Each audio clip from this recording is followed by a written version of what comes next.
Well, it's another comic haul video. A little late, I'm sorry. I usually post these types of videos on Saturdays, and I know it's a little late, but I had to do this. Now, this comic haul is a tad smaller than the last couple of comic hauls that I've done, but I think you'll enjoy it. More right after the intro.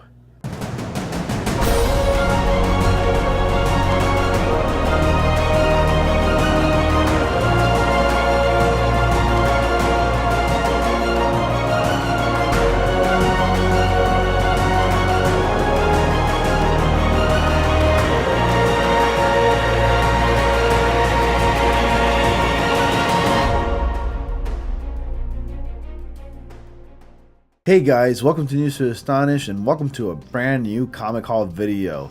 So today I'm going to go over with you guys with all the comics that I bought over the weekend, and I know I should have uploaded on Saturday, but I thought I'd share with you these comics that I picked up. So starting with the first one is SpiderMan number 540, Back in Black storyline.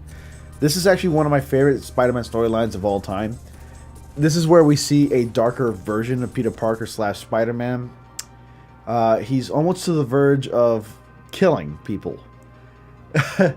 It's one of my favorites, not because he wants to kill people. It's because we just see a different side to him that we're just not used to seeing him in. You know, because Spider-Man doesn't kill people. And Spider-Man being on the verge of wanting to kill people because his Aunt May is in a coma after being sniped by a rifle by some guy that was hired from the Kingpin. He's just like blindsided throughout this entire storyline, and he's broken like so many laws in this entire storyline that you lose count. Like he's done so many things, but it's one of my favorite storylines. I have already the first issue, 539. This is 540 because I found this one in the comic shop, so I decided to pick this up so I can complete the set. And then the next one after that is 541, obviously Back in Black. Beautiful covers, great comics, really dark. And he's not wearing the black symbiote suit. He's wearing a black iteration of his costume. So the symbiote didn't come back. He just changed it because I guess it shows what kind of a mood that Peter Parker's in. So obviously he's in a dark place in this comic. It's almost to the point where like he doesn't care if anybody sees his face because like when he comes after the people that he's looking for, he takes off his mask and it reveals them. To them his identity, and he looks into the eyes of his victims, and he just does that to prove a point because the person that sniped Aunt May is a coward. You know, he did it from afar. He didn't take a look at Aunt May. He didn't show his face. So Peter Parker wants to prove a point and take off his mask and, you know, show himself, reveal himself, and look into the eyes of his victims before he takes them out. You know, so really cool comic, great storyline, very dark moment in Spider-Man comics. It's one of my favorite storylines of all time. Alright, next one. Sorry guys, I got a bit of allergies. I'm a bit swollen up. I'm gonna try to make this quick though. Sorry. So Venom number 158. I'm reading this one. This is a part of Marvel Legacy, the new run of Venom. This is the new Lethal Protector. Great. I haven't read this issue, but I've read the other ones. It's a great story. We get a really good foe in this story. This is Kraven the Hunter hunting out Venom, and it's really cool seeing like two villains of Spider-Man clashing with one another, and I can't wait to continue reading this on. You know, it's really, really cool. Great comic cover, and I just love the character Venom. And the Kraven the Hunter is one of the best Spider-Man villains of all time, and it's a real shame that he hasn't made an appearance in the cinematic universe yet.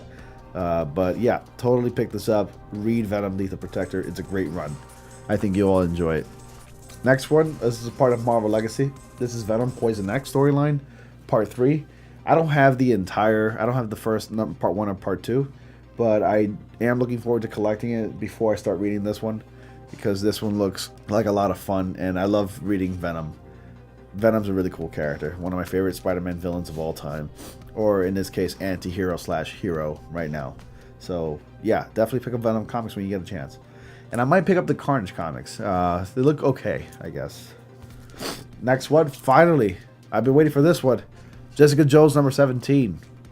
My God, I've had a lot of fun with Jessica Jones, I guess. And that if you look at it in that context. But Jessica Jones comic books are really good, a really good read. A lot of drama. It doesn't really feel like a superhero comic book. There are certain elements to it that make it feel like superhero-ish, but it's more of a crime drama, you know, and like mystery kind of thing. And it's really, really cool. So if you're into Jessica Jones, I highly suggest you pick this up because it's about to end really soon. So yeah, Jessica Jones. And then the next one is Peter Parker, the Spectacular Spider-Man, number 300.